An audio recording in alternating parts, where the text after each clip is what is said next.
This is Changeling the Podcast.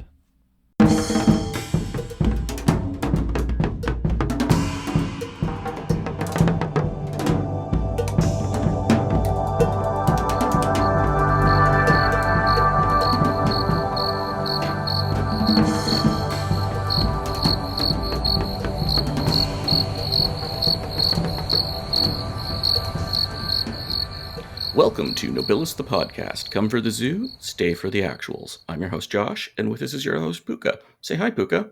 Salutations. What are we talking about today, Pooka? Well, I'm perplexed because that's not our usual start, but I suspect we might be talking about a different game than usual today. Yes, I have two favorite role-playing games. One is Changeling the Dreaming, and, we did a podcast. I have lots of stuff about that. There's a reason we're doing Changeling the Podcast. That's why I'm involved in it, right? But my other favorite game is Nobilis. And I almost call Changeling my heart game and Nobilis my head game, even though I love both games, just because I have issues with Changeling that I don't have with Nobilis, put it that way. But there's also lots of things about Changeling. Like, Changeling is just bigger in many ways and all that. But yes. But this is my other favorite game. And this is one which I know, like, you've mentioned several times, and you've kind of talked about why it's your favorite and how it might parallel Changeling to some extent. But this is the first time that I've actually sat down and read it, so I was intrigued. Yes. Many questions ensued. And maybe we should explain what that is for... Yeah. Even among Changeling fans. Like, Nobilis, the fandom and the size of it makes Changeling fandom look massive. So Josh, I mean, there's definitely vocal fans. So let's get into it. So tell us about Nobilis. Okay, Nobilis is a role-playing game developed and exclusively written, I'm pretty sure, by Dr. Jenna Morin. It's had 3 editions that have come out so far. One was in 1999. One was at different times with a complicated publication history. The second edition came out and it had complicated publication. Then third edition came out, which is what we'll actually be talking about and what you read, Pooka. That's the most recent published edition. That one, if you ask even when it was published, is a complicated question because there was issues with the publisher and things didn't go well. And I don't know all the details, but it makes me not like that publisher. And Jenna ended up getting the book. She always retained the copyright for it, for the actual text, even if she didn't have the layout and whatnot. So it originally came out in 2011. She re-released it in 2022. It's currently only PDF only, though I know she is eventually hoping to get it out. But as self-publisher who's not full-time working on RPGs, it's hard to do that, as you may empathize, Pooka. I can. Can I also just say I appreciate, as a PhD holder, I appreciate you specifying the doctor for her name. Yes. It's like, yes, scene. Yeah. A computer science doctor. Yeah. And then there's been a 4th edition that I have not read. It's under NDA from playtesters, and it's been currently in development since before the pandemic. So it was supposed to come out last year. Is that? It's been supposed to come out a few times. Okay. It's there's a lot of things that was supposed to come out. Again, she's got other life stuff going on, and there's people who help her. At this point, the fan community actually for her, the close fan community, has been involved a lot in it. But she's one person, and it's a very ambitious project. Yeah. Something I noticed going through this, and I wanted to ask, my assumption from looking at kind of the marginalia and then the index is that a lot of the, if not all of the art and kind of passages on the sides, are those sourced from the fans? Maybe. I'm not sure where the details of that. Some of them might be. I think there's an extensive copyright credits section. Yeah, the art at least seems to be. I saw Melissa Uran had a piece in there. And she's done other games in the Nobilis multiverse. Chubo's Marvelous Wish Granting Agent, which is almost like a post-apocalyptic future Nobilis, but not in the way you'd think of post-apocalyptics. It's like a small town with reality degrading outside of it.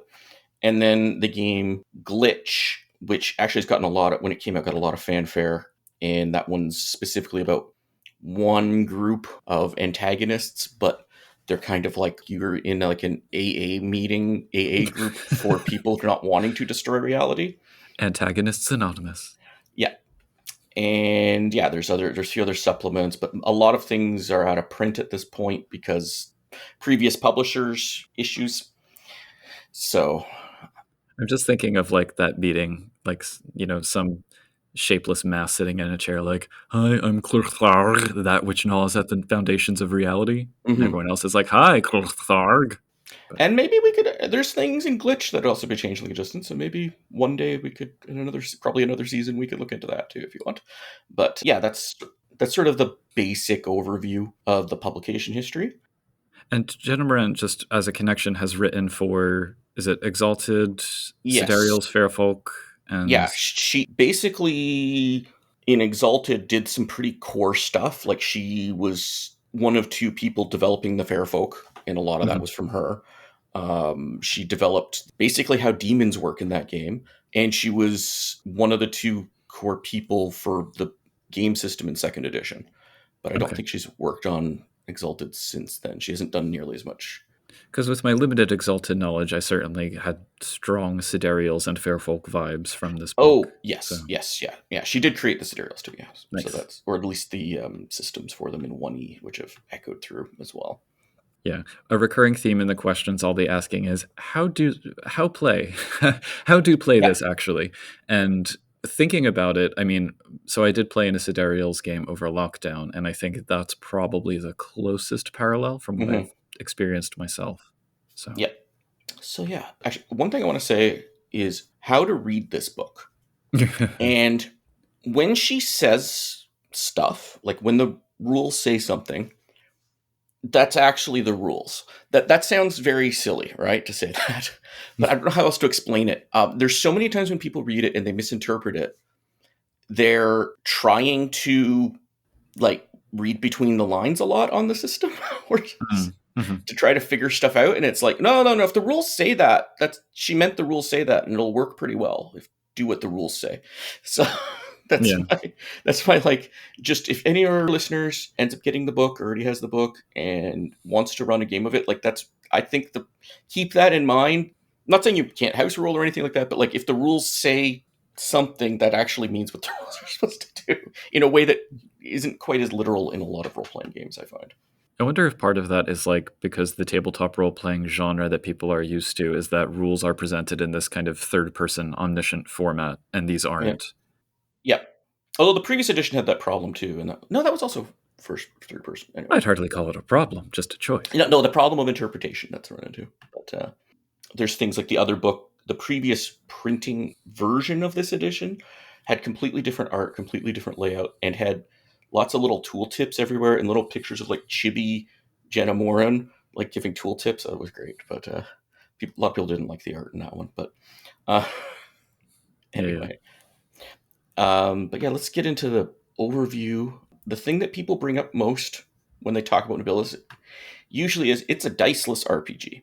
And it is. Right on. There are no dice, no cards, like playing cards, no rock, paper, scissors, no any other random cootie catchers, no randomizer in the game. It is not, though, what you would call rules light. I would put it probably roughly on the same, if you had it's hard to accurately say how rules light or crunchy or something is, but I put it roughly in the same place as like Changeling the Dreaming. In terms of how crunchy it is. And it is like a reasonably large book, but it's very self-contained. There were 2 supplements for it that are unfortunately neither in print that do expand on a few things, but you can run everything, I think, pretty well from this book. Yeah. Is that sort of your impression reading it? Like it was... Well, yeah, I mean, in terms of the crunch, like we'll get into the sort of the details, curiosities that I have about that. But I wanted to ask you, like, if you had to give an elevator pitch, even though I hate using that term, what is like the top level summary of the game in terms of its themes, setting, whatever? Like, how would you pitch it to somebody? Okay, so it definitely is World of Darkness inspired. She didn't hide that, and when it came out, it makes sense. I know she was played World of Darkness in the 90s and stuff. Yeah. It's a world like our own on the surface, but there's supernatural stuff in the background. As they describe it, instead of everything dark, it's like the dark is darker and the light is lighter, which I thought was kind of neat. And you are playing the nobilis, which are, maybe I have to get into more of the setting, I guess, to explain that. World of High Contrast. Yeah, you're playing. Okay, I'll get into more detail later, but you're playing the nobilis. Basically, you were created to help fight the war for reality against the excrucians, beings from outside reality that would like things to not exist anymore. But there's a lot of politicking, and you have a familia that's with you. It's the other PCs. You have a tie to them, that you're stuck with them, whether or not whether you like them or not. And it's not a game. It's a game where you are with the other, like you are dealing with the other player characters, but you may not like each other. In fact, it often don't, at least some of them. But you're stuck together. And you are very powerful godlike beings, but you're not top of the godlike being scale. And you have jobs to do and a boss. And that, with you trying to live your life in this world that's turned topsy-turvy upside down. You're like junior associate gods. Yes, but you're still like really gods. Like the things you can do, the power scale of the things you can do is beyond any other RPG I've ever read. So, do you know if there's any particular inspirations outside of World of Darkness for this? Not just in terms of a role-playing game, but like books, movies, etc. Yes. Okay. Some of them are similar to Changeling. So there's Incarnations of Immortality, the series by, who wrote that again? What was his name? He's more famous for Xanth. I'm just forgetting his name at the moment. I didn't write it down. Oh God. Is it Piers Anthony? Yeah, Piers Anthony. Okay. So his Incarnations of Immortality series, definitely influential. The Endless from Sandman, definitely influential. Yeah, okay. That I caught. By this edition, there's a lot of anime inspirations, especially more like a lot of the more pastoral stuff, or the more like definitely Miyazaki, but there's like there's inspirations I've not personally know them. So there's definitely an aesthetic to the game. Like I would say that's one of the other things that really stands out. Like it's a sublime and floral kind of feel. Yeah, and the book is canonically a book in the setting. Like, right, yeah. It's about somebody who's a human, not a nobilis, and it is the author's self-insert. Like, it is herself with her name. Like, she's friends with the nobilis and an excrucian and stuff, and used this information to create a role-playing game in setting, kind of like the Dresden Files RPG. I interpreted it as almost like she is an anchor for the power of role-playing games or something, like within the context of the game. I think the way it goes through, especially with the other editions and stuff, it's actually she's supposed to just be a human who hangs out with the other nobilis. Okay, that's fine. Yeah. And the other thing that I'll mention is it does have Invisible Sun vibes as well. I mean, in terms of having the sort of... I think it facilitates the chaotic improvisational very easily. Yeah, one of the reasons we're doing this now instead of earlier, me pushing earlier, was I kind of wanted to do it with Mage, the podcast, but we never got that with Terry passing and stuff. But it also is a very Mage adjacent game and a Changeling adjacent game. Right on. But yeah, so let's get into the game. The basic foundation of reality are imperators, which are these powerful, very inhuman godlike beings that are made up of estates. You could think of them like platonic forms of like love, hope, energy, chocolate, punk music. There's like so many examples. Like there's supposed to be like thousands of them in the world. How specific do people get with those is something I wanted to ask, because given how much of the crunch kind of stems from the choice of estate or estates that you have, it seems like, like if you chose fire, it seems like you would be able to do a lot of things. That was a problem in the previous two editions. In this edition, we can get into it later, but they actually have a system to address that. And it's not simply you said the word fire and anything associated with fire automatically becomes it. There's actually a little character creation system for your estate, essentially, where you determine properties, and that determines sort of, and there's even examples like there's two different estates of destruction canonically, but they're not the same kind of destruction. Like one is like a absolute, everything's wiped out, and the other one's like a corrupting, everything's kind of torn apart destruction. So yeah, that's the basics. Okay. I'll just throw out there also another media inspiration that occurs to me is the short story Little Gods by Tim Pratt. I don't know if you've read that one, but very very good for that. I mean, other inspirations would be the Timaeus by Plato, but Okay. or I'm saying Platonic forms. Like it's like she definitely got Plato and other sort of Platonic inspirations, but then took things more literally or maybe more physically than or interacting with the world than. Well, I ask about the specificity too because it makes me think of like something that I used to do with my friend group is we would say, "Oh, you would be the little deity of this very random specific Yeah. thing." Like I had a friend who was, I guess in this context, the power of the contentment that you get by lying in a sunny field in the afternoon strumming a guitar. That Mm-hmm. I feel would be too specific for an estate in the game. But No, it could be. That's fine. okay, well, But it could awesome. also be like the way it works, the choice of a state, the way the system works out, it's not gameable either way, really. Hmm. Like by saying it's about this specific thing, you're saying that this specific thing is going to be showing up a lot in the game or that the game's going to be about that more. But you're not like, oh, I picked something very generic, therefore I'm more powerful than someone who picked someone specific or vice versa. That's not a concern. So you do want to determine it when as part of character creation. You do want to figure out what it's about, and there's ways, there's like properties that you give your estate to kind of like hone in on what it actually is. But like you don't need to worry about that. Like, oh, I've boxed myself into being not powerful enough for something. That concern. It's more I want to be about this specific thing, and if you don't want it to be something else, don't bring that in. Right. Okay.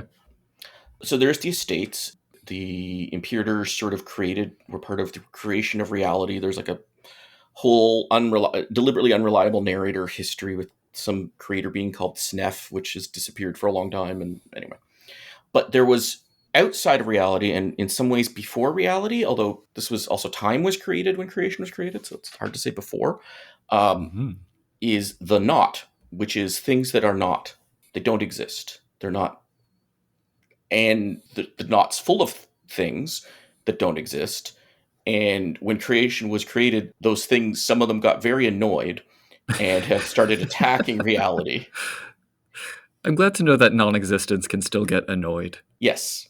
And this is actually Exalted the Fair Folk. It's very similar vibes to those Fair Folk are where that is. And the excrucians are some of them are from the Knot, maybe, and some of them are of creation changed by the Knot. But their job, so the nobilis job is to protect reality, and their job is to destroy reality. The Imperators became involved in this war on a very high conceptual, weirdly metaphysical battleground that they get into a bit in this book, but it's not really supposed to be comprehensible to the players or the player characters exactly how that's supposed to work.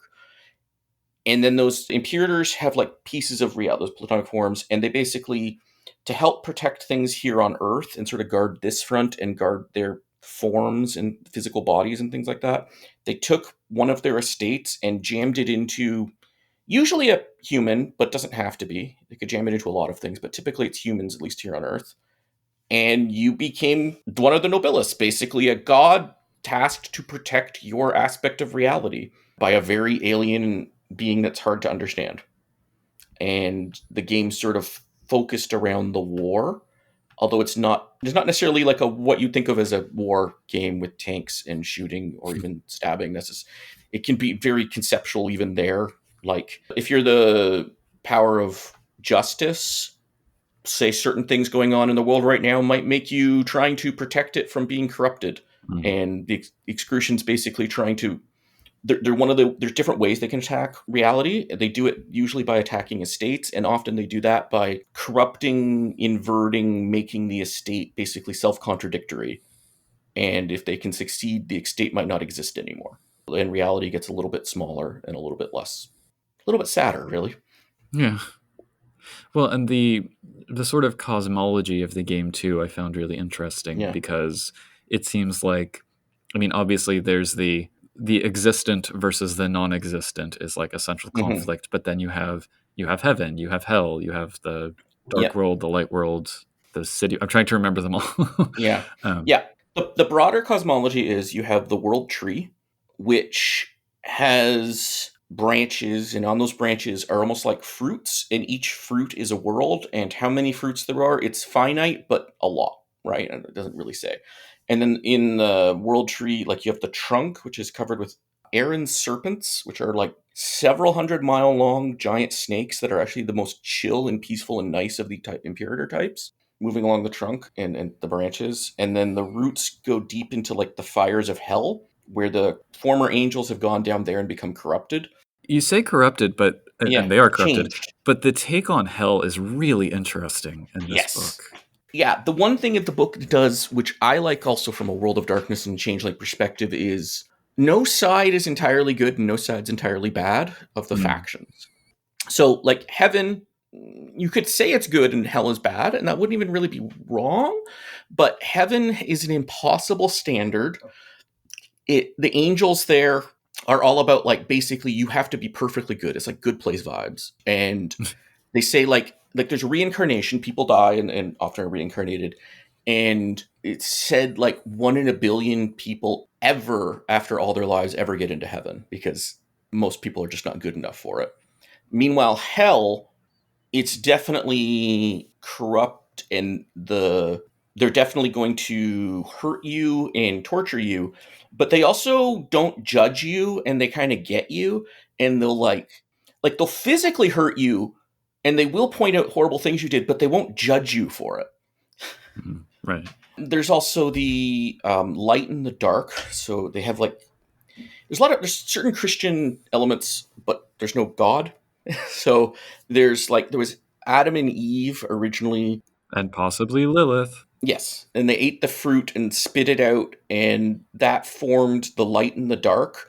And the light wants to protect and preserve humanity, and the dark wants humanity to destroy itself. But the light is all about authoritarian control and making sure they're basically superpowered autumn people almost. And then the dark is all about you have freedom, including the freedom to kill yourself. So it's an interesting take there. And then, there's the Aaron serpents. Are these worlds, I mean, does one in a game like kind of go from world to world, or are they sort of more abstract that just influence? You can, but most of everything's about Earth. Okay. Of the what's been published. So you'd have to figure stuff out. Like, we do have some details on these other worlds. And when we're saying heaven and hell, heaven's like in the canopy, and it's huge. Hell is in the roots, and it's huge. The earth is just like one fruit on the tree. One little cherry. Yes. And there's other worlds. One of them has like elves and dwarves, and there's other ones described and stuff. And even on Earth, there can be things in that. But yes, it's a very big world. And then beyond the weirding wall, this wall of flame is the things that don't exist. Yeah. And all of this is like the first third of the book. So it's a lot of setting to read through. But I mean, the writing style, just the flow of it and the tone of it, I was just on board for the whole way through. Oh, good. You're not one of the people who bounced off it. I get really addicted. Yeah. Well, and the marginalia, I mean, I could see someone getting distracted by these little snippets that are included throughout, but I just found them charming. Every time I read this book, I find things I missed or something, and I've read it many times. So one thing that's important on Earth is Earth's a little bit unusual in this regard. It has 2 realities. Tell me if you've heard anything like this before. One that's like, it's called the prosaic, or the ordinary world, which is like... I have a note about this. Yes, which is like everything follows the rules of... And there's properties, like there's actually game mechanics for these properties. Everything follows the... it's scientifically accurate and everything follows what physics says. And the other... It's not a different world, it's a different perspective on the same world, is the border mythic, where everything's alive, everything you can talk to, everything has will and intention, and it's not mechanistic. It's like everything is about actors doing things and having mythic stuff. Yes. So it's very Autumn World in some ways versus chimerical reality to me. The note that I specifically have in my notes here is that the sidebar on page 33 titled Prosaic Reality feels like the piece that's most adjacent to Consensus and Mage and or The Mists and Changeling. So, and the big difference is no other part of reality, of creation, has the ordinary world. The border mythic is kind of like the default, way of how everything else works. It might be not identical, but it's like more along those vibes. The ordinary world was basically created when an angel saw something so horrible that like it caused like almost like a psychotic break. Like You're like, I can't accept that everything happened because someone wanted it or somebody did something. There has to just be cold, lifeless, mechanistic universe. That's what I need to accept from reality. And that's where the ordinary world came from, or the prosaic. Right on. We should probably talk about the actual mechanics because... Yes. So yes, the mechanics, the core mechanic is you have a trait in something. There's lots of different kinds of traits, right? And then you have points, either miracle points or willpower are the two examples, the two ones you have. And you can compare your trait over what you want to have done. If it just fits, if you already have enough of the trait, you can just do it. There can be other modifiers too. If you don't, you can spend 1, 2, 4, or in the case of miracle points, 8 points for that action to be able to do the other thing, be able to do it if you have enough points. And that's the very basics of it. So I have an immediate question and a side question. Yeah. Well, the side question first is, was this system present from the start, like from the first edition? What I just described, they didn't have mundane actions until the third edition. Okay. But miraculous things, yes. My understanding it was the same in first edition, is definitely the same in second edition. Because I wonder if that system is kind of at the roots of some other diceless systems or dice light systems like Invisible Sun, because Invisible Sun has a similar mechanic going on. Oh, maybe Invisible Sun. Do you know when Invisible Sun was first published? Not before 1999. Yeah, So then that maybe. wouldn't surprise me then. Well, or they might share some kind of common root. I don't know. Yep. The other piece, though, is, so given that, in your opinion, what are the benefits and drawbacks to doing it like that as opposed to dice? Okay. I'm a bad person to ask about the drawbacks because I just think this is better. I don't like dice, actually. Okay. I guess the drawback of this is you go to do something and you know that without complications that you'll do it, that you'll succeed or not. But the complications are a big deal in the system. That's where the crunch comes from. The advantage is, besides that, I like that kind of, I know I'm going to do it. Like, you don't have the problem of, you have an attribute plus ability in Changeling that gives you 8 dice. You should be very good at it, and you happen to botch still. That feels weird to me. Like this, it's like, no, you're just good at the thing, so you do the thing, right? But a big advantage for that is handling time. The actual play, I mean, there can still be issues once people we're learning the system, like any game system. But when you're actually playing it, things just go so fast. To the point, maybe that's a drawback, because as a storyteller and player, like, I find after 2 hours, I feel like I've been running a 4-hour session. Because just so much has happened. Because the system handles things, but it doesn't slow things down, right? You don't have we're going to have a fight now. Like, the fight can be still faster than real time. And it allows things like, you don't have to deal with initiative. Yeah. We can get into later how that works. Well, yeah, I mean, conflict is something which I'm going to have more questions about. The thing that I wanted to say is a drawback for me personally, and maybe others, is I could foresee having a lot of analysis paralysis, because when you give me a finite resource, like a pool of points, and I have to spend different chunks or different amounts at a time without knowing exactly what's coming next, it's like, do I want to blow all my points now, or might there be something later? So I personally get very caught up in that. Yeah, but the system, if you're familiar with anything based using Fate or like Dresden Files or a whole bunch of games, vaguely. But, yeah, and I get the impression Storypath does this too, maybe, where you spend the points, right? But the game's not about hoarding points. You have bonds, for instance, and afflictions. Yeah. And that's how you get them back. And that kind of drives the story forward. By using the bonds, you now get more points, which you can then spend to do. So you don't want to just sit there spending, like hoarding it. You'll find, because also at one point you just get all your points back anyway. And if you didn't spend them, it almost feels like you wasted it by not spending them. Well, I imagine playing it would make me more familiar with the tempo of it. And Storypath does have the momentum system for something similar. But that is more tied into the dice mechanics than this, obviously.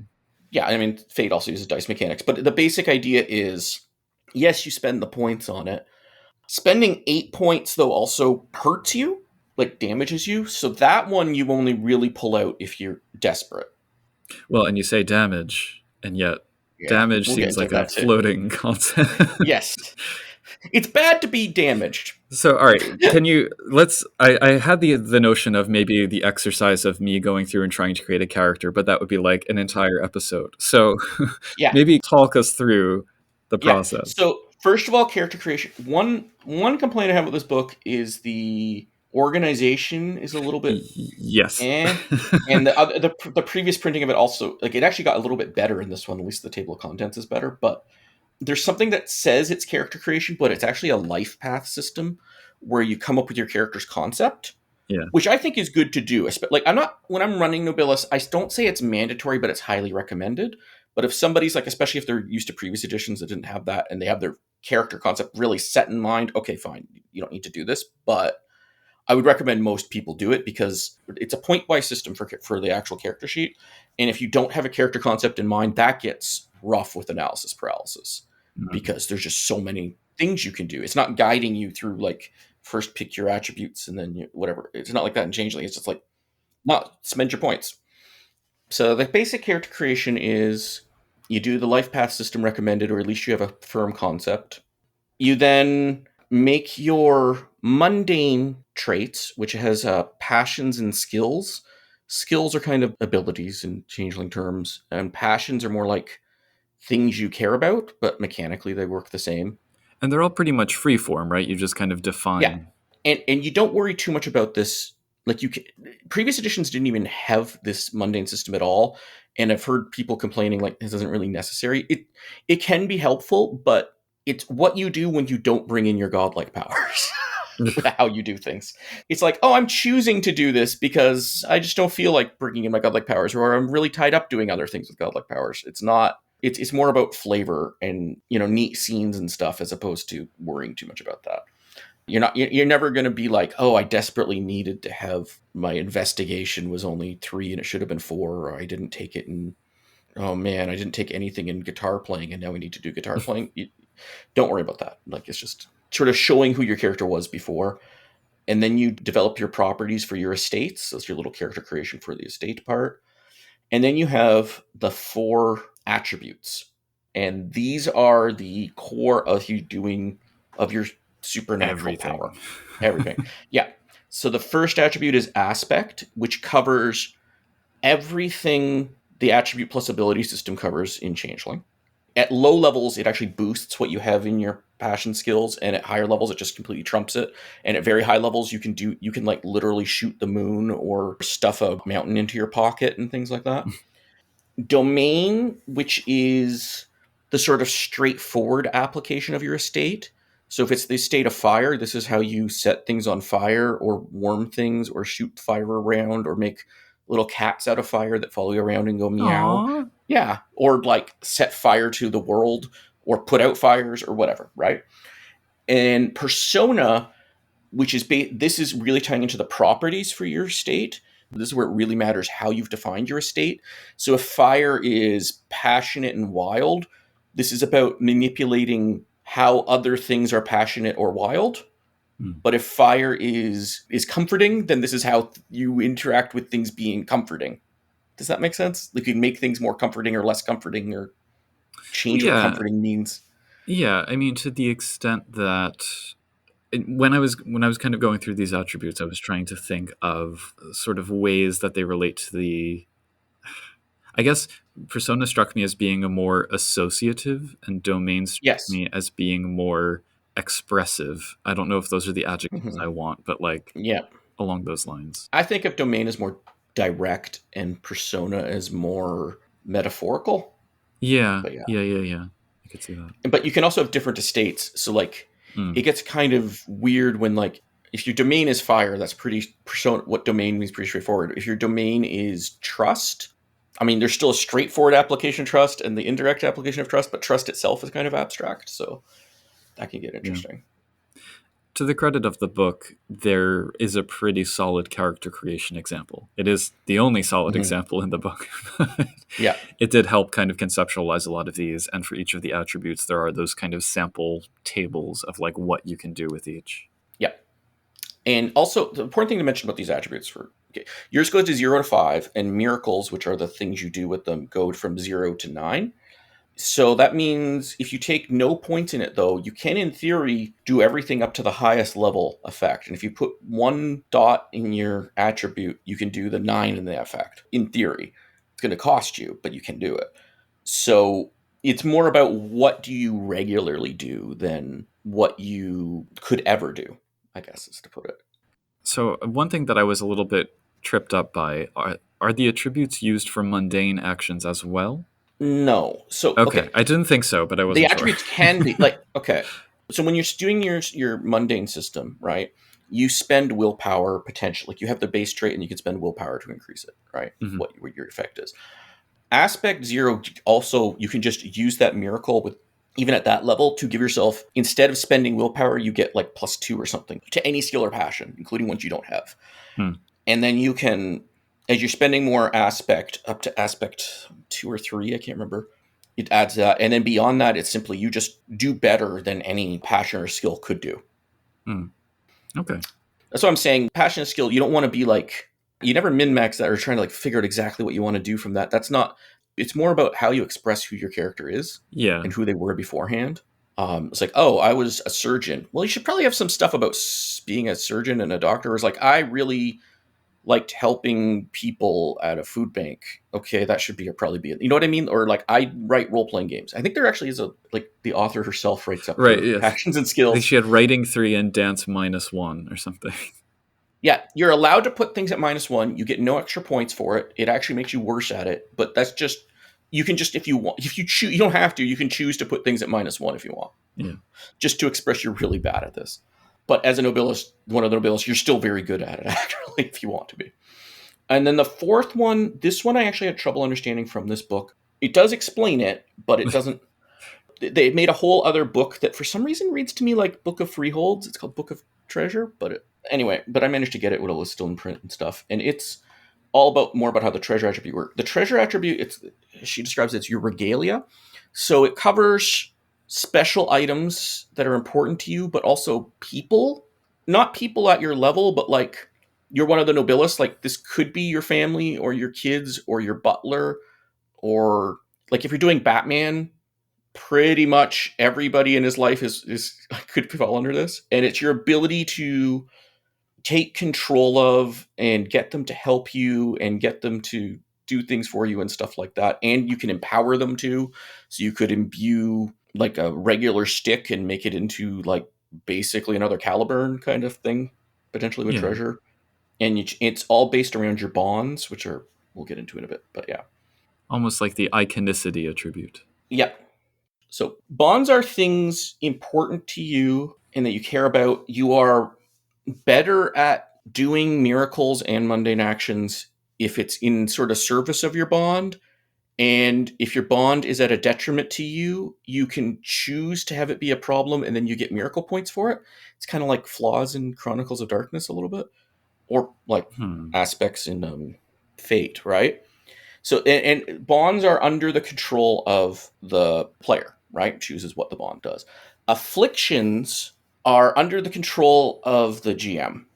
And the HG in this case. HG, sorry, the Hollyhock God. I thought you said GM in this book. What? Where does that come from anyway? I love it as a term, but what's with the Hollyhock? There's a whole bunch of flower symbolism, and Hollyhock. What was it? In the second issue, but it's like the flower of hubris. Interesting.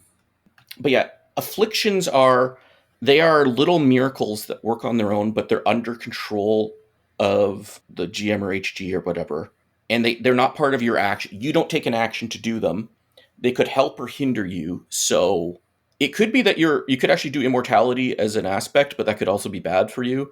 Or you could, I think a vampire cannot enter a home uninvited. If you do a bond, can't enter a home uninvited, you can still enter a home, but if it inconveniences you to not be able to enter a home, you get points for it. As an affliction, it's going to physically stop you from entering a home. Right? Like people could try to throw you through the door without inviting you and you can't fit through in anyway. This is all point by too, right? Like you determine. You get a certain number of points for it base. And then as you pick up treasure, it gets you more points towards bonds. So you only have a certain amount you can take. But there's ways of also changing that through play. So yeah, that's the two. Those are also new to this edition. Gifts are supernatural powers that aren't your attributes, but they're based on the attribute system, and it's another point buy thing where you actually like create a power. There's a bunch of example powers here, but also a system for they go through active immortality to actually choose your powers. It seems like this is if you want some kind of cool power that's not really justified by your estate. This is kind of how you might tack that on. Yeah, or you want to be able to do this, and maybe you could do it in your estate, but it's like, I don't want to have to buy that much to just do that. Right. Did any of these gifts stand up to you? A lot of them, but let me scroll to that section. Yeah. There are many bookmarks, and some of them are helpful and some of them are not in this PDF. Yep. I did like Durant, aka nigh invulnerable, just because that makes me think of the Tick. Yeah, and that's a 1 point out of your 25 points. Yeah. Yeah, that's the thing. I mean, so they make sense to me when you look at how they're broken down within the design your own system. But it is a little surprising, like, oh, only 1 point for that. Well, hell, I'm taking that. Well, there's a related one that's under the uncommon section called active immortality. Yeah. Where that's a 6 points out of your 25, and you cannot die. In fact, if you're hurt, you're not going to be hurt for more than an instant, and you can't even be restrained for very long. And it just is like that. Your character's unkillable. Have fun. That happens. Yeah. The ones that I think stand out to me the most are the ones that just seem like they would have really interesting story possibilities. Things like Wayfinder or whatever the one was that lets you open gates into chancels. Gatemaker. There you go. But with all of these two, so like how into the weeds do you get with mechanics? I'm reading, so along the way, in addition to these little passages, there are sort of cards, almost like tarot cards, and they have an image and a little description of a particular power or a particular thing in the setting. And reading the descriptions in there, they're very fanciful. And I wonder, what is the gap between you saying, here's the vision I have for my character, here's what I think they would look like, what they could do, but then if the specifics of the mechanics don't necessarily get you to that point, how much room is there for just kind of painting whatever on top of it? I've never encountered that problem. I think the one that stood out to me was Jenny Merrow on page 233, where she's kind of mermaidy, she has this power, she has the amphibious power, and you're like looking to the actual mechanics, you're like, okay. But then there's this thing where it says, once she has adequately won your confidence and lowered your mental defenses, she will anesthetize you, extract your brain, and replace it with a pearl. Okay. So there's no gift that does that. I mean, maybe that's part of her estate, but just like, so I can imagine that being a miracle that a player would describe. How much leeway is there, generally speaking, between what the mechanics say you can do and just coming up with a description like that, which makes for a good story? Yeah. I mean, she definitely could have the powers to do that. That would be... Yeah. But it's not like, if you made a character who has nothing related to that, no, you wouldn't just do it, though. If that makes sense. But you could very easily make a character who can do that. And wouldn't even have been specifically focused on that. It's just... I guess the question that I have is, what is the gap between the dicelessness and the mechanics here and just total freeform? It's not total freeform, I would say. It's especially when it comes to weird supernatural things, like aspects can definitely play into that. That's where some of the vagueness comes in. There's what your estate can do. And actually, you know what? Anybody could do that with enough aspect, to come to think about it. So it's not freeform, the system covers it, but the system's broad enough in application and you're powerful enough that it's hard to think of things you can't do in theory. The question more becomes, if you try to do that, like if Jenny was an NPC trying to do that to your PC character or vice versa, the system would determine if she actually did it to you or not, or if you stopped her or what happened. That's probably how I'd put it. Okay. It strikes me as the kind of game that you have to play once or twice before you play it, just to kind of get a handle on the flow. Yeah. It's definitely a give a mulligan on character creation kind of system, I would say. Which thankfully is actually worked into the text. And I've actually found that just as much in Changeling. Actually, people made a character and they went, ooh, I didn't want to do that. Actually, I want to do it this way. Fair. But there's like a scale. I think a scale of the miracles might help. So they have the domain difficulty chart, for instance. Or maybe I'll go to aspect. difficulty chart. Yeah, that's probably the most straightforward. Yeah. So levels 0 through 2 is just you get a +3, +4, and +5 to your mundane passion or skills. Level 3 miracle, you can do something inhumanly perfect. Like you are just beyond what anyone without a miracle could accomplish. So you're still sort of seeming human. It's like Batman and Sherlock Holmes, sort of some of the things they do kind of come under this, right? Like it's or action hero stuff or things like that. At level 4, heroic demigod, you have the strength of a bear, the mental speed of a computer, and senses enhanced as if by machinery.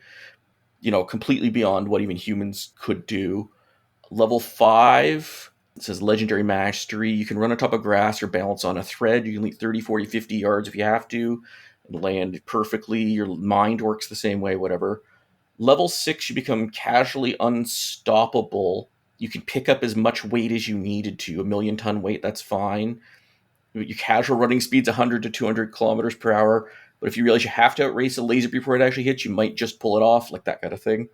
Level 7's fairy tale feat.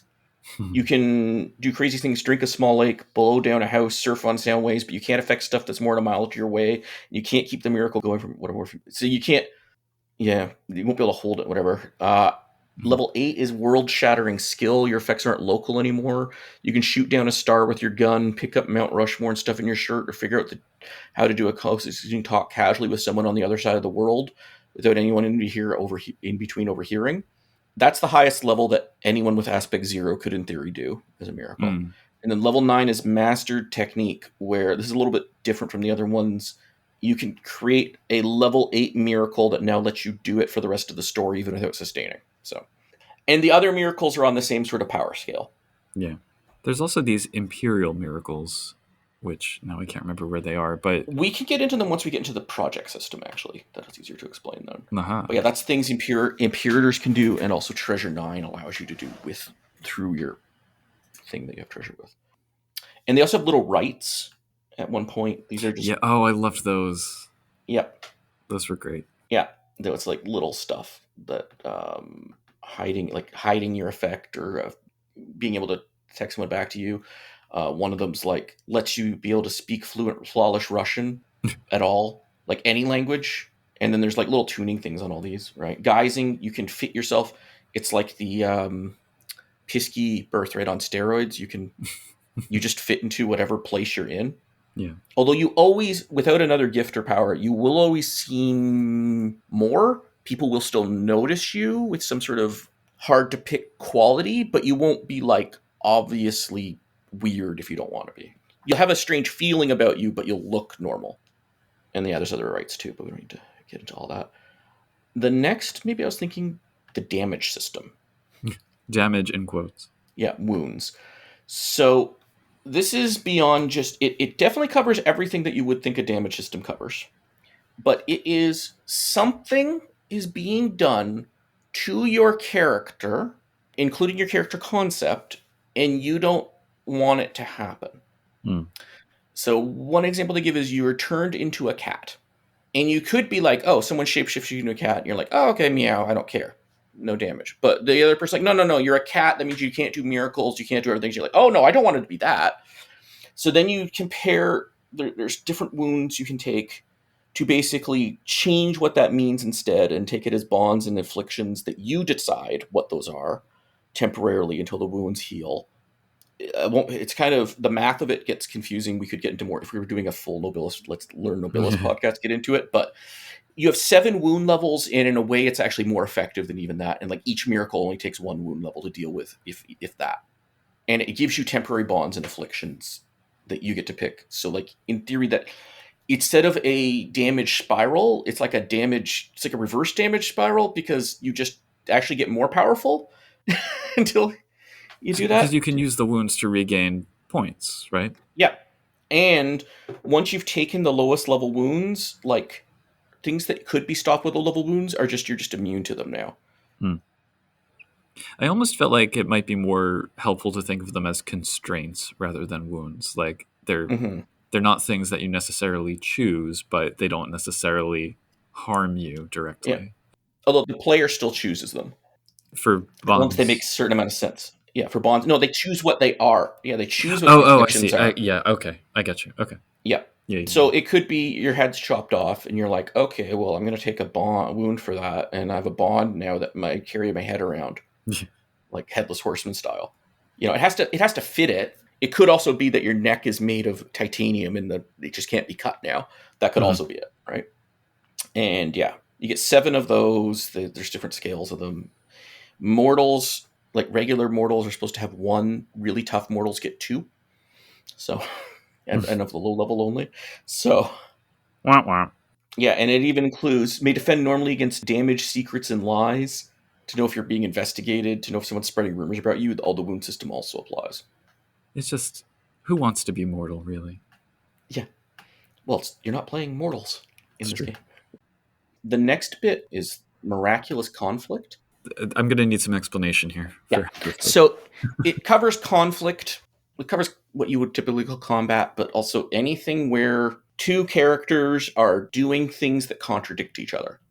So if you're doing things, if you're doing a miracle and I'm doing a miracle or mundane action, whatever, like they don't really have anything to do with each other, the system doesn't really apply. And there's no turns normally in that situation.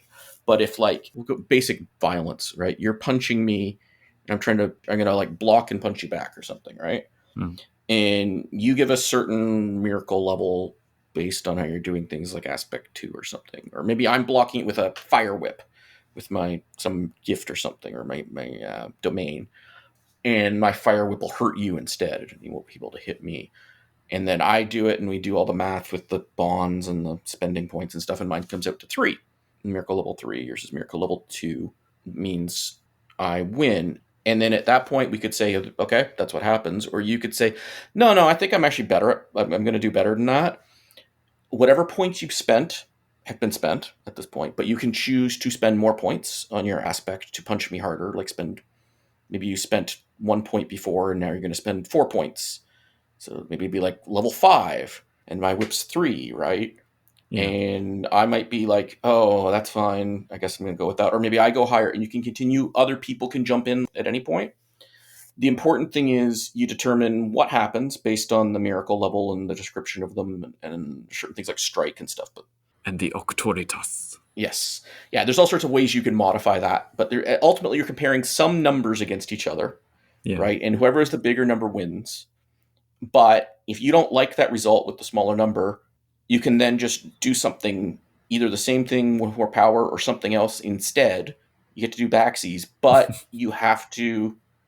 Yeah, they mentioned the power of backsies in here. Yeah. But whatever you spent doing that is still spent.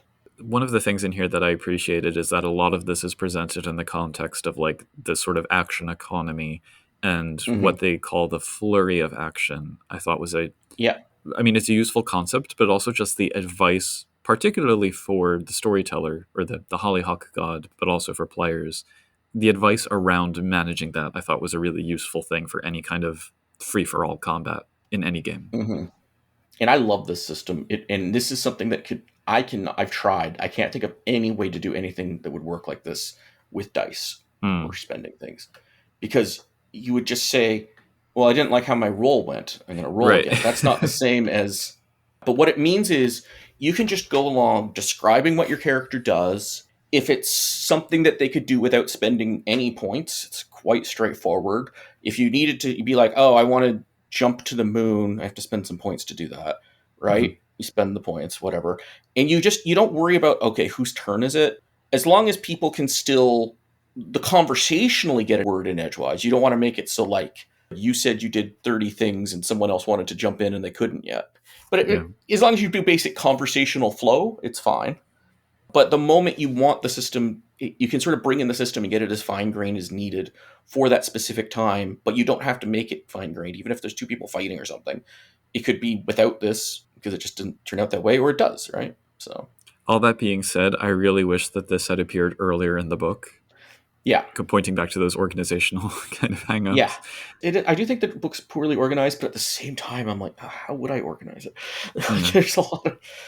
There is something, I can't remember now what page it was on, but there was something around, they had things like aspect actions.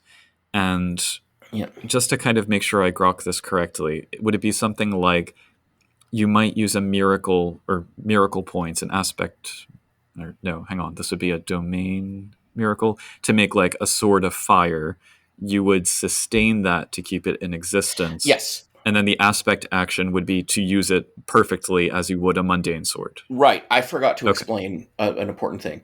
You can do 2 things at a time in this. Yeah. Everyone can. Regular mortals, whatever. Everybody can do 2 things at a time. When you do a thing, there's no turns, both in terms of initiative, and there's no turns in terms of time.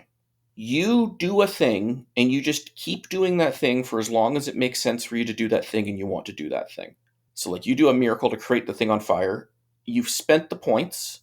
You continue to spend the points. The points are, like, locked in there, right? Mm-hmm. And you just keep having it on fire. That's fine for as long as you want. But you can only do 2 actions at a time. So if you've spent that to set the fort on fire, and then you're also using the other action with aspect to make yourself a really good swordsman, well, that's all your actions. You could maybe, like, I think you're allowed to, like, do, like, the kind of things in Changeling where you wouldn't need the system at all, like, say hi or something. Right, yeah. But if you want to do something complicated, you want to, like, also run away, you want to also convince someone to do something, you want to also teleport your friends in, you can't, because your 2 actions are taken up. So that's the important other part of it. I'm going to segue into saying, you're talking about being able to do all these things. How do you get better at doing things? Right. So this has something called the project system. And this is just like how wounds do cover, being physically hurt, but cover a lot more. The project system includes making your character better at things, but also so much more. You come up with a project that you want to do. I would recommend everybody has an idea going into the game of a project they want to do, at least one. You can do individual projects. Characters can also team up on projects. These projects have the HG decides how many. There's a certain number of, like, bubbles or something for this. It's a little bit hard to explain. It's a sort of physical thing you draw, but you write down basically how many milestones would it take for this project, and it could be from 1 to. I remember they said 7 was the highest. I can't remember what the highest is. It could be pretty big. There's lots of circles and lines drawing. Yes. So yeah, you draw lines from it, and that's describing this project goes to this project. And I think you can actually go from milestones to multiple projects. But anyway, so you have your end goal in mind. You want to get a certain part, right? Each of these circles, you sort of write down things that happen. And there's, like, essentially it's called destiny points for it. So, like, different actions in your project determines this. So it says not everything's a project. This is only stuff that's actually, like, important enough. If you learn something, revelation about the project, like an important thing you learn, the project earns 10 destiny, and each heavily evolved avatar player character earns 0 to 5 MP. You're also cataloging the project as you go. Failure, so if you receive some sort of failure, you actually get 5 points towards it. So you've learned something new, whatever. Victory, like you've reached an important victory towards it. That's only 3 points toward it. Interesting choices about how much points you get towards this. Trivial victory of failure is just 2 points. I love the example of them is, fine, your zoo has an elephant. Like, you're trying to create some sort of giant menagerie zoo of everything. It's like, you can have an elephant. Fine, just 2 points, right? I now have my character concept. Yeah. And then when a project gets to 15 destiny, you can move it forward. And this project could be, I want to grow wings. Things that would normally be under XP would also be, I want to improve my domain or something, right? All this stuff that I'm describing points are happening on screen. There are scenes about this, things happening in the game that are moving this project forward. You also get personal destiny, which feels more like XP. And there's, like, this thing that's just like how Changeling, like, suggests you get XP for this and this and this. Did you change? Did you struggle? Did you have a futile struggle? Are you in denial about something? Whatever. You get personal destiny. You can put personal destiny towards any project you're involved in, and essentially that's downtime things happen to advance the project. You still write it, but you're not actually doing scenes about it. And are there projects that you can take on as the group as well? Yes. So, and other people can be like, it doesn't have to, you don't have to be at the beginning deciding who's going to be involved in it. You can be, like, working on your personal zoo, and then the other player characters are like, oh, I want to do this zoo too. Let me help you. And you're like, okay, sure. There's always one person who's kind of in charge of the project, but people can do actions and put points towards other projects too. Now I want to do some kind of Arc Nova Nobilis mashup where everyone's just making their own weird esoteric multiversal zoo. Yeah. One of my many storyteller vault backlog things as to like, how could I port this to World of Darkness for XP? But I think that could like a quest system. Well, it is also kind of, I mean, it is also a little bit story pathish. Yep. So yeah, that's the project system there. And you mentioned before Imperial Miracles. Yeah. So with the exception of that Treasure 9 miracle, it's mostly in the realm of Imperators and other beings of such nature. Imperators don't get as many points, like 15 points, I think, for your actual things, but they also get Imperial Miracles, where things tied to their estates, they can push forward projects. I can't remember how many they can do at a time, but they're basically projects that complete themselves. And trying to stop them, if you go along with them, you get bonuses to do things, and trying to stop them is really hard and it hurts you. Like you take wounds from it. And it pushes basically, it moves at the speed of narration. They can't rush through things, right? They can't, like if they wanted to turn Cincinnati into a city state that's the most powerful country in the world, it wouldn't happen overnight. But basically, Cincinnati would be organizing itself to turn into that over time. Cincinnati's on a journey. Yep. And so it's not just tied to their estates, it's tied to pieces of them. But when you do that life path system, you do something similar for Imperators, but like that is almost more important as their character sheet. But it's tied into those things. And you can do that too with your life path system. You can type projects off it. But yeah. So yeah, that's what Imperial Miracles are. Some excursions can do them too.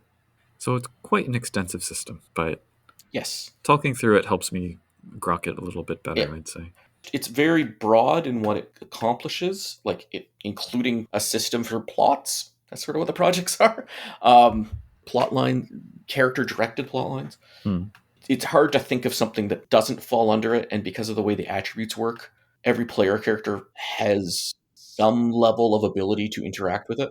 Like if there's something happening, you can do things. You can also, like some of the other the attribute miracles they give for the main persona, you can like learn about threats to your estate, manifest in your estate.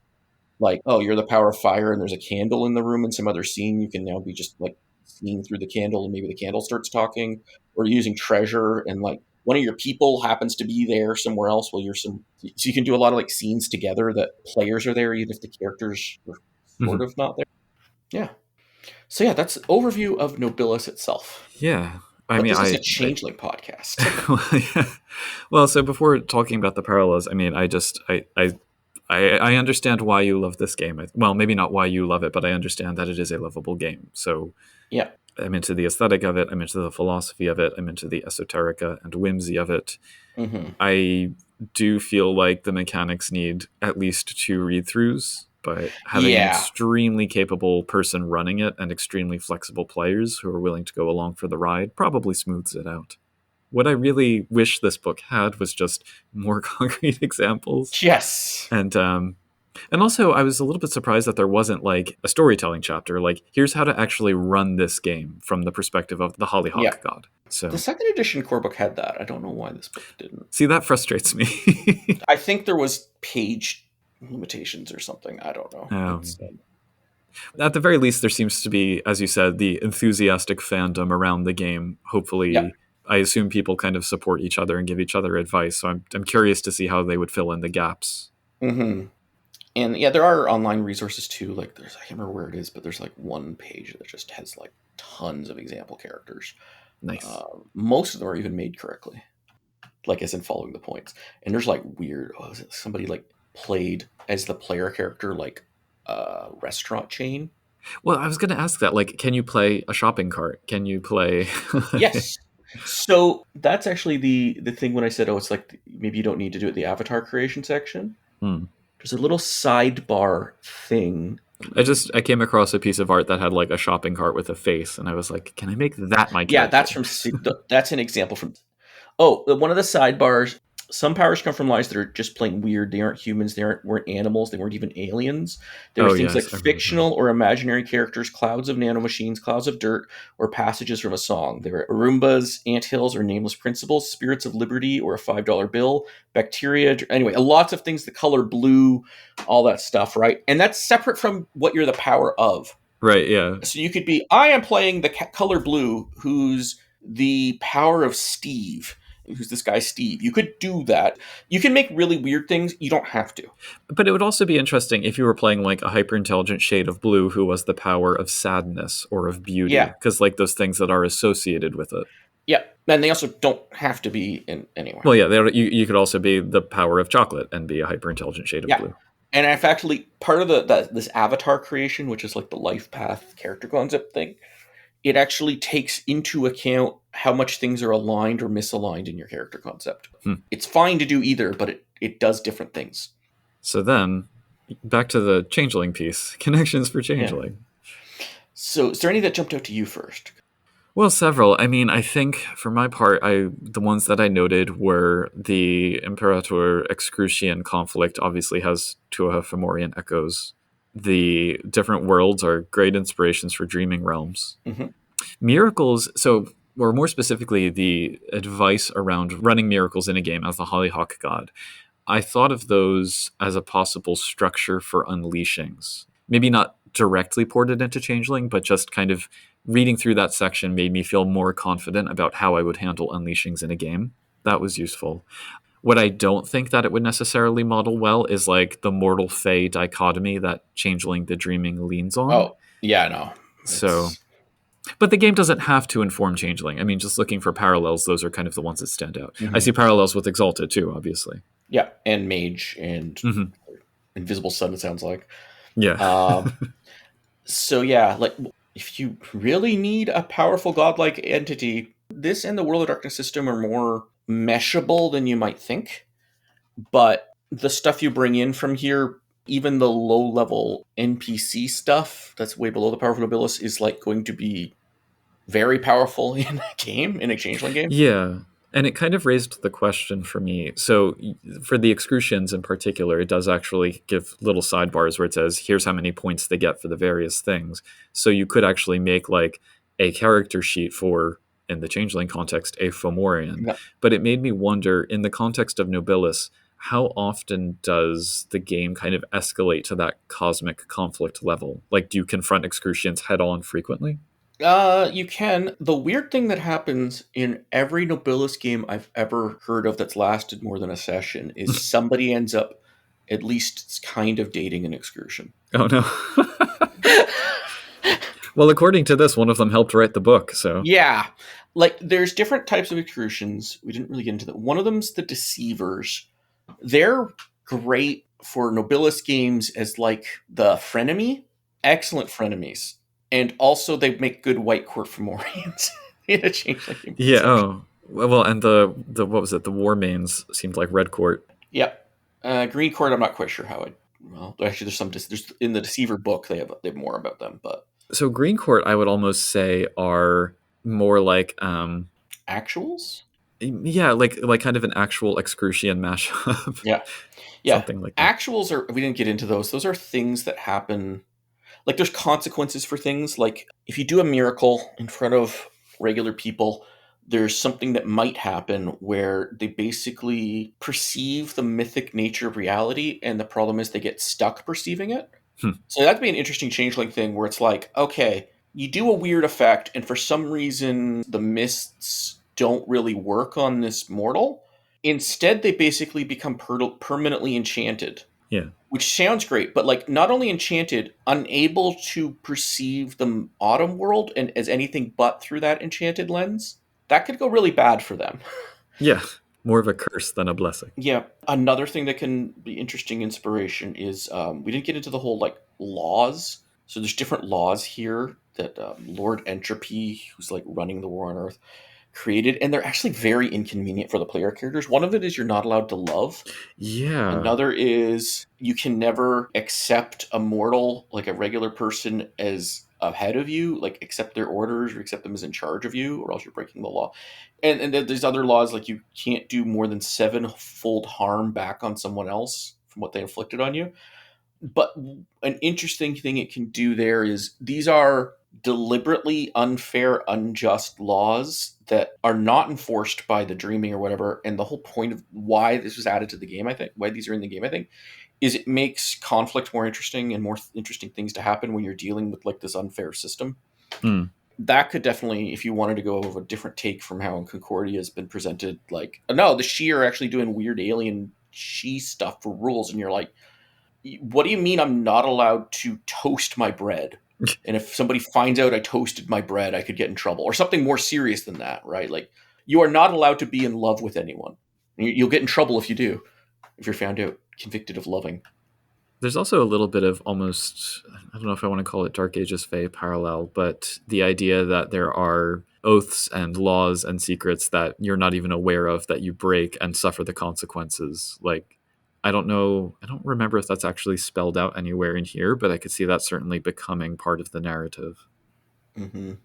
Another thing is, page 9 of this book is the balloon people. Oh, yes, I noted that down too. They're just people made of balloons, and they can do balloon animal tricks, but that like damages them.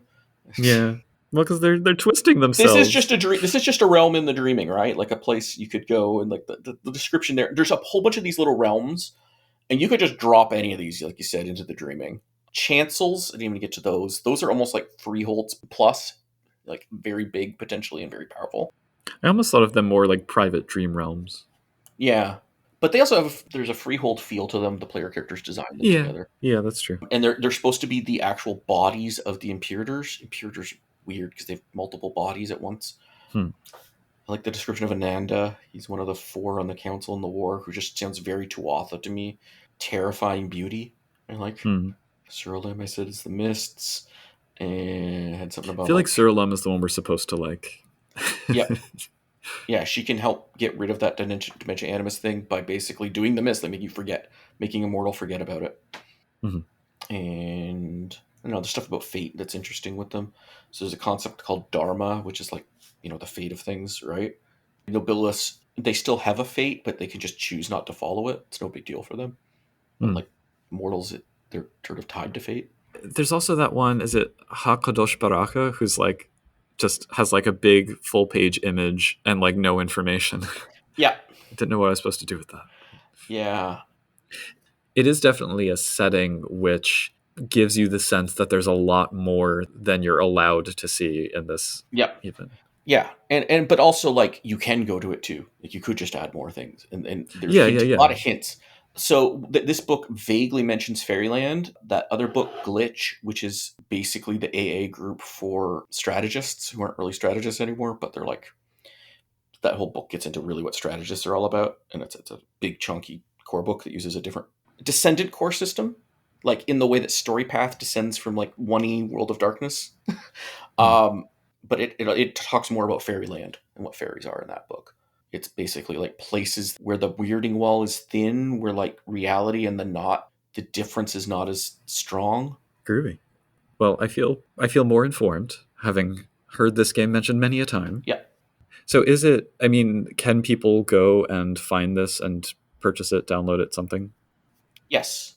So yeah, it's on Drive-Thru RPG. Not the layout artwork you have, but it's a different one. She's been trying for a few years now to get a hardcover, but it hasn't happened yet. Like there's like a print on demand version, but the version that you have that was actually offset printed. Right now it's PDF only if you're going to go and buy it now, but we'll have a link in the show notes. What else might be in the show notes, Josh? Well, also there's the main site for this, of course, yes, and also we'll have our Discord. Discord.me/CTP. And if you want to talk to me about Nobilis there, I'll talk to you all about it. You can send us an email, podcast@changelingthepodcast.com. You can go to our website, changelingthepodcast.com. We have a YouTube channel, Changeling the Podcast. People have been leaving comments there and stuff. We have a Patreon that's really helping us keep the lights on and hosting and stuff. Changeling the Podcast. And we have Mastodon. Send us a toot still. changelingpod@dice.camp. Yes. See the show notes for all of the above. Yeah. And once again, I'm Josh. I am the balloon person power known as Pooka. I don't have a pithy ending, but yes. Nobilis as noble does. Yes. In the zoological gardens of the Border Mythic, a diversity of animals is kept by the various powers. The power of impressiveness keeps elephants in a paddock shaped like a Klein bottle. Among the honeysuckle bushes that abut the power of daydream's chancel, one hummingbird for every hue perceptible by the human eye darts from blossom to blossom. Shapeless, ink-stained ocelots purr as they rub their faces against the ankles of those who hike the rock-strewn maze maintained by the power of calligraphy. Naturally, the easiest way to get to the zoo is from the paths laid out in the nobilis book that we covered today, but no doubt there's a back door from the dreaming to encounter its strange delights. Just make sure you bring a bouquet of distinctive flowers to pay the ticket price, else you might find yourself in a fight where the weapons are dislocated chunks of reality and you've got nothing but your fists, your wits, and a flaming roll of nickels. We also offer season passes to the zoo through our Patreon, which you can sign up for at www.patreon.com/changelingthepodcast, and thereby support our show. Powers who have already done so and get a special thanks at the end of each episode include Bad Company, Derek, Dorcatus, Ellerus, Hugo the Bog Person, Ia Bull, Jason Vines, Oreo, Razcaboose, Sandjigger, Sija, and Simon Strand. Please consider joining their ranks or otherwise leaving a review of our show on the podcast listening platform of your greatest convenience. Regardless, avoid the excrucions, may Sir Alam show you favor, and until next time, keep on dreaming.